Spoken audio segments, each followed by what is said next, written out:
Le thème de ce matin, c'est l'autel du sacrifice et la réussite. L'autel du sacrifice et la réussite. D'autres peuvent écrire l'autel du sacrifice est la réussite. Ou encore est la clé du succès. Alléluia. Je vais donner des versets que nous allons lire au fur et à mesure. Donc vous prenez déjà note. Dans un premier temps, Actes des Apôtres 17, les versets 23 à 25. Matthieu 5, 23 à 24.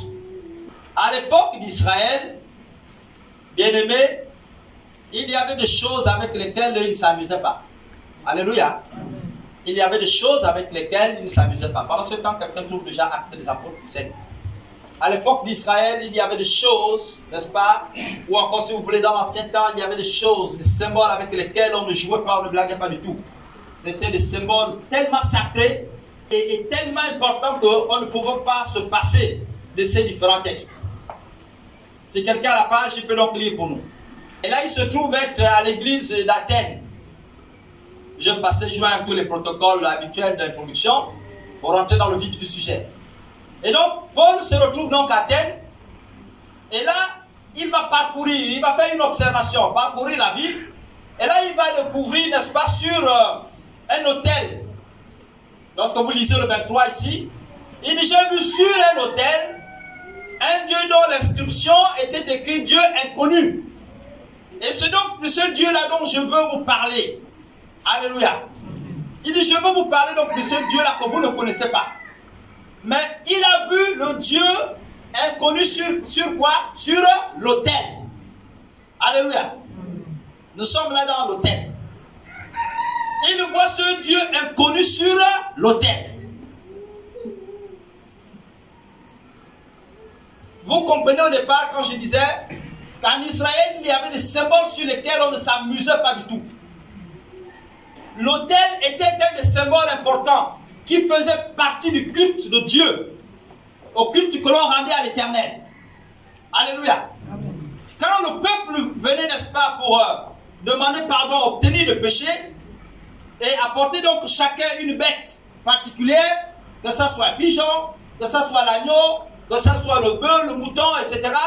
Tout ça, en fonction de la gravité des actes que vous avez posés, l'autel se tenait là. Et c'est donc sur cet autel que l'on prenait une espèce d'étagère, si vous voulez.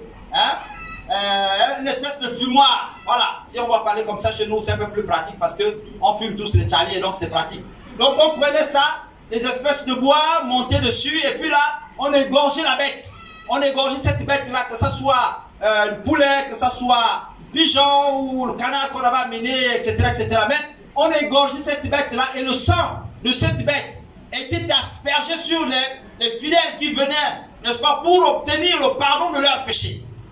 Donc l'autel ici est un élément essentiel du culte. Ce n'est pas quelque chose, n'est-ce pas, que nous avons besoin de laisser à côté ou qui était laissé de côté à l'époque. Amen. Amen. Et donc ces frères-là, n'est-ce pas, posaient ces actes-là. L'autel pour la toute première fois avait été institué par, n'est-ce pas, par notre frère Noé.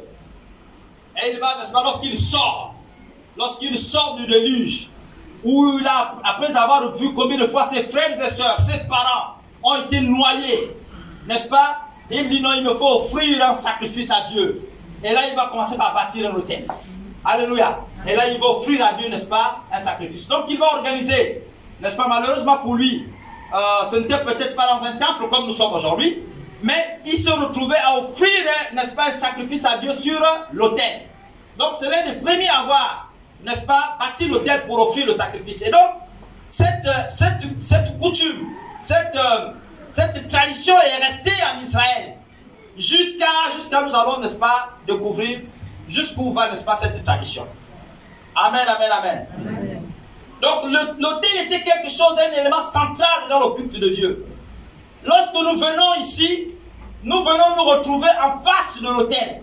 Nous venons là ici, nous retrouver, n'est-ce pas, en présence de l'autel. Donc c'était quelque chose de très important et de sacré. C'est à cet endroit-là, j'ai envie de dire, que Dieu a déposé les choses les plus importantes de votre vie. Alléluia. C'est-à-dire, les choses qui vous tiennent le plus à cœur, Dieu les a prises, les a placées, n'est-ce pas, à cet endroit, donc à l'autel. C'est à l'autel que se trouve ton mariage. C'est à l'autel que se trouve, n'est-ce pas, ton emploi. C'est à l'autel que se trouve ta guérison. C'est à l'autel, n'est-ce pas, que se trouve, n'est-ce pas, j'ai envie de dire ton enfantement. Alléluia. C'est à l'autel que se trouve ta bénédiction. Elle est là. Dieu a pris toutes ces bonnes choses, toutes ces choses importantes. Parce que l'autel aussi important, il les a prises et les a placées à cet endroit. Amen. Amen. Voilà donc, n'est-ce pas, l'un des principes importants, l'un des symboles importants, l'autel du sacrifice. Et c'est là que Dieu prend toutes choses, il les place. Ce n'est qu'à l'autel que tu trouveras, bien-aimé, tout ce dont tu as besoin, tout ce dont pourquoi tu pleures, tout ce, n'est-ce pas, qui te fait gémir. C'est ça là que tu trouveras de réponses et de solutions. C'est à l'autel. Ce n'est pas un autre endroit. Ce n'est pas un autre endroit. Tu as beau être un des meilleurs prédicateurs, oui, tu as beau être un des meilleurs intercesseurs, tu as beau être un des meilleurs chantres, un des meilleurs prophètes. Alléluia. J'entends ici des questions qui se posent intérieurement, mais c'est où l'autel et c'est quoi l'autel? Alléluia. Je veux vous scandaliser. Le Dieu qui, n'est-ce pas, a créé Adam et Ève, n'est-ce pas? Et je disais aux autres qui étaient à l'enseignement, je dis le nom Ève. Le nom Ève signifie, n'est-ce pas, en hébreu, la mère de tous les humains, de tous les êtres humains. Ça veut dire quoi? Ça veut dire que autant les Européens sont nés d'Adam et Ève, autant vous, Gabonais, vous êtes nés d'Adam et Ève. Autant les Juifs sont nés d'Adam et Ève, autant vous, les Gabonais, vous êtes nés d'Adam et Ève. Et donc vous devez comprendre ces principes. Donc autant Dieu bénit Israël, en Israël, le même Dieu qui les a créés comme il vous a créés est capable de vous bénir, n'est-ce pas, vous Gabonais, au Gabon. Vous n'avez plus besoin d'aller ramasser les bouts. Tu as beau aller ramasser la boue, tant que tu es un être pécheur et que tu ne t'es pas retrouvé devant l'autel du sacrifice, tu ne seras jamais béni. La preuve, quand vous regardez bien, ce sont les mêmes. Si vous prenez bien, si on avait la possibilité d'avoir les listes, vous allez vous rendre compte que c'est les mêmes noms qui partent presque chaque année en Israël. Ça n'a pas changé. Parce que leurs conditions n'ont pas changé. Ils pensent que bon, comme l'année passée, il avait juste ramené la boue. Il n'a pas pris l'eau du Jourdain. Il ne repart cette fois-ci. Allez chercher l'eau du Jourdain. Dès que ce n'est pas bon, il dit non, ce qui manquait, c'était l'onction. Et comme ils ont des orateurs, ce qui manque là, c'est l'onction, l'huile d'onction. Il me faut aller chercher l'huile d'olive d'Israël. Parce que ça, c'est parfumé, ça. Je peux prendre l'huile d'olive, je peux le parfum. Et puis ça donne un petit goût et tout ça, un petit parfum, un petit odorat. Dès que je viens, le fire. Ça ne changera pas ta vie tant que tu restes pécheur. Alléluia. Et malheureusement, j'ai assisté à ce phénomène ces derniers temps-ci. Où les païens allaient en Israël en espérant qu'ils vont changer le comportement des vies. Manque de peau pour eux, ils sont restés les mêmes. La situation n'a pas changé du tout.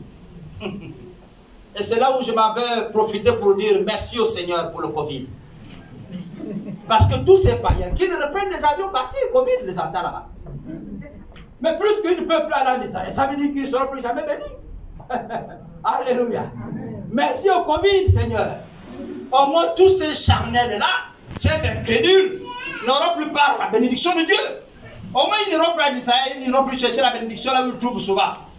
Il n'y a plus la boue du Jourdain. Il n'y a plus l'eau du Jourdain. Maintenant, qui va te purifier à partir du moment où tu pêches tous les jours? Qui va te purifier? Ou pourquoi tu c'est fini pour toi. On va organiser un deuil pour toi et puis tu pars. C'est fini. Amen. Amen. Je bénis le Seigneur. Quelqu'un veut bien me lire Apocalypse, s'il vous plaît. Apocalypse 6, le verset 9. Il voit Dieu, n'est-ce pas? Principalement l'agneau, donc Jésus-Christ. Il dit, quand il va ouvrir le 7e sceau, j'ai vu sous l'autel les âmes de ceux qui avaient été immolés à cause de la parole de Dieu, à cause du témoignage qu'ils avaient rendu. J'en dis ici, je n'ai pas vu des gens n'importe où. Je n'ai pas vu aussi n'importe qui. J'ai vu les âmes. C'est-à-dire, j'ai vu les gens, n'est-ce pas, qui étaient sous l'autel du sacrifice. Alléluia. Il dit, j'ai vu les gens sous l'autel du sacrifice. Et ces gens-là, ce n'étaient pas n'importe qui. C'est des gens qui étaient morts pour la cause de l'évangile, qui étaient morts pour la cause de Christ. En d'autres termes, c'est des gens qui avaient été vrais, qui étaient authentiques, n'est-ce pas, qui avaient demandé pardon pour leurs péchés. C'est des gens que Dieu avait purifiés. Et ce sont ces gens-là que j'ai vus sous l'autel. Leur âme était sous l'autel. On ne dit pas que c'est des gens qui sont allés en Israël chercher l'eau du Jourdain. Alléluia. Amen. Si tu es pur, que tu sois juif, que tu sois, je ne sais pas, Baoumou, Bateke ou je ne sais pas qui, Dieu te mettra sous l'autel, n'est-ce pas, du sacrifice. Parce que tu es digne d'être là, n'est-ce pas, de recevoir la grâce de Dieu qui a coulé pour toi.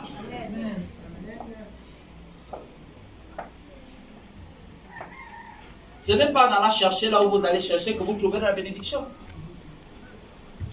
L'autel du sacrifice, je viens maintenant à vous pour vous dire que l'autel du sacrifice n'est pas autre chose. Si ce n'est la croix de Christ, si ce n'est le sacrifice suprême de Dieu pour chacun d'entre nous,